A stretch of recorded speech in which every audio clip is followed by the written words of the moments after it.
Evangelho de Tomé, Logia 10, Amor Universal. Interpretação do Espiritualismo Ecumênico Universal. Jesus disse: Vim para atear fogo ao mundo, e, vede, eis que estarei vigiando até que ele arda. Vim para atear fogo ao mundo. Este ensinamento assemelha-se muito a outro ensinamento do Evangelho de Mateus. Não pensem que eu vim trazer a paz ao mundo. Não vim trazer paz, mas a espada. Mateus 10, 34. Os dois ensinamentos são mal compreendidos e muitas vezes criticados por algumas doutrinas, mas talvez sejam dos mais importantes trazidos por Jesus e que mais podem auxiliar os espíritos na busca de sua evolução. A missão de Jesus, Boa Nova, foi trazer o amor universal para o planeta. Todos os seus atos exemplificaram esta forma de amar e devem ser como um guia para que se coloque em prática o amor universal.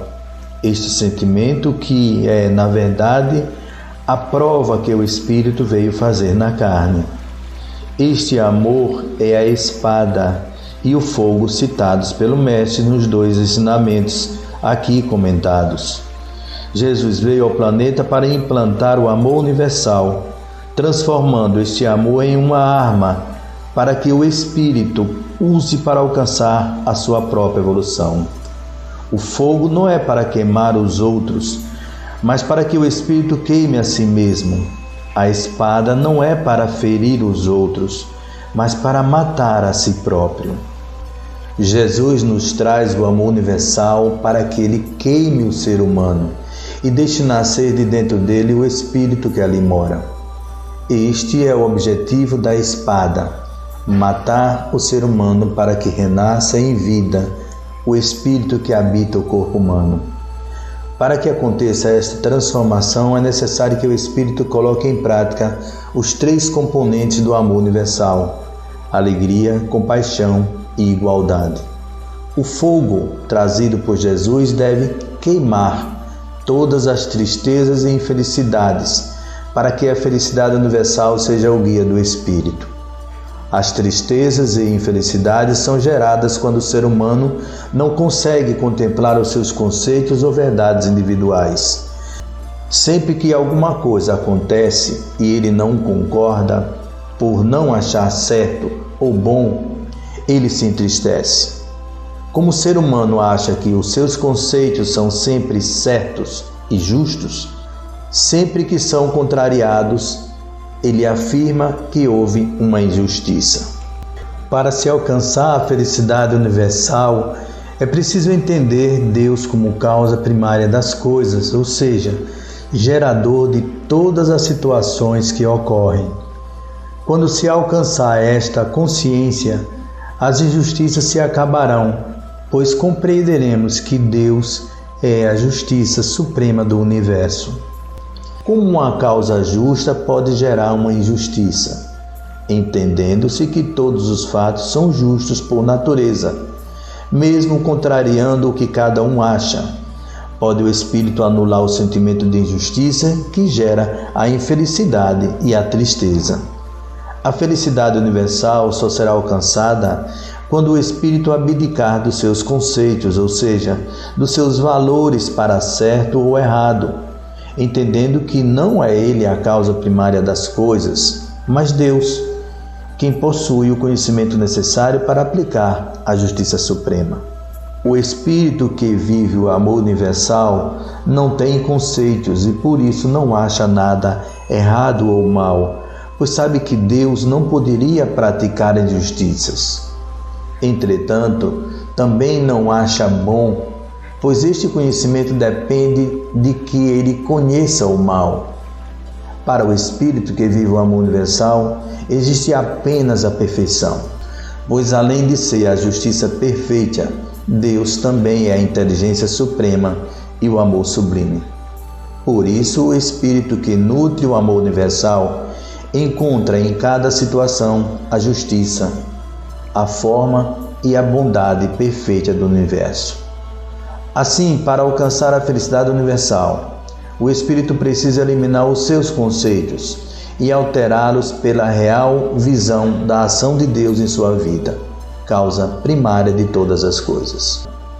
O espírito que não possui conceitos não vê erros nos outros e, portanto, aceita o modo de proceder de cada um.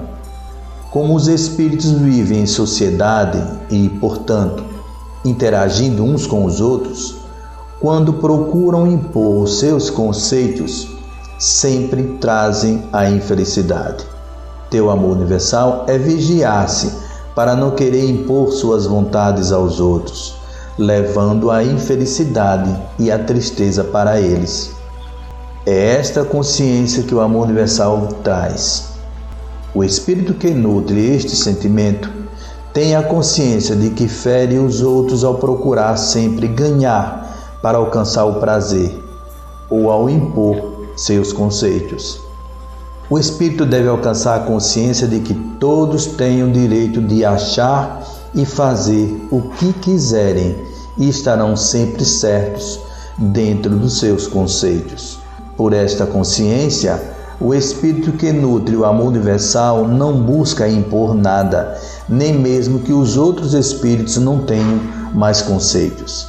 Aquele que tem o amor universal entende que Deus não concede o livre-arbítrio apenas para ele, mas que o dá a todos, gerando em cada um o direito de pensar, achar e fazer o que bem quiser. Isto leva ao terceiro sentimento básico do amor universal, a igualdade entre todos. Apenas o espírito que não possui conceitos pode entender a igualdade entre todos. Esta igualdade não deve se basear apenas em posses, mas no uso que cada um faz do seu livre-arbítrio. Quando se fala em igualdade, o ser humano pensa apenas no direito de todos possuírem as mesmas coisas materiais.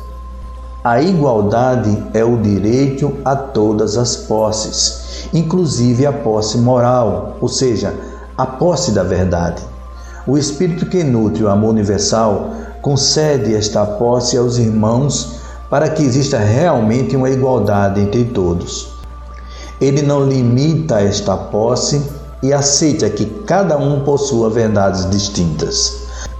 Enquanto o espírito possuir verdades, ele não será igual, mas superior aos demais. Por sentir-se superior, não conseguirá alcançar a consciência de que está ferindo os irmãos, espalhando assim a infelicidade e a tristeza que acabam com a felicidade universal. Vede, eis que estarei vigiando até que ele arda. Jesus trouxe o amor universal, mas vigia para que ele seja compreendido e colocado em prática pelos espíritos na carne. A vida na carne é considerada uma prova para o espírito, na qual ele tem que responder a todas as questões com o amor universal. Desta forma, podemos entender a afirmativa acima como a informação de que Jesus está presente em cada momento da vida do espírito, conclamando-o a responder corretamente a questão. Jesus é um integrante da comunidade espiritual fora da carne que dá suporte aos espíritos durante a sua provação na vida carnal. Assim sendo, esta afirmação nos mostra que sempre o espírito estará recebendo auxílio para responder com o amor universal. Este auxílio se dá através das situações que acontecem no dia a dia da vida carnal. São os acontecimentos diários da vida do ser humano que compõem as questões da prova que ele faz. Estes acontecimentos são provocados pela comunidade espiritual para que o espírito encontre neles a alegria, a compaixão e a igualdade entre todos. Por este motivo, deve o ser humano, a cada situação de sua vida carnal, responder sempre com estes três sentimentos a tudo o que acontece. Cada vez que o espírito reage a uma situação com tristeza, sofrimento ou injustiça, está utilizando outro sentimento e não este amor universal. É nesse momento que é providenciado mais um acontecimento como uma nova chance para que o espírito busque mais uma vez utilizar-se do amor universal e não de outros sentimentos. Todo este processo é comandado no planeta por Jesus, em nome de Deus, como vigilância para que o amor queime o ser humano e para que o espírito renasça. Somente quando o espírito reagir de forma a manter a igualdade entre todos, tomando cuidado para não ferir ninguém e mantendo a alegria geral, o fogo do amor universal terá ardido no ser humano que existe, fazendo renascer o espírito. A vigilância que Jesus exerce é constante e nada fica oculto, pois ele conhece os sentimentos que serviram como base para o raciocínio que comandou o ato. Portanto, apenas quando o amor universal arder como fogo, poderá o espírito alcançar a sua evolução.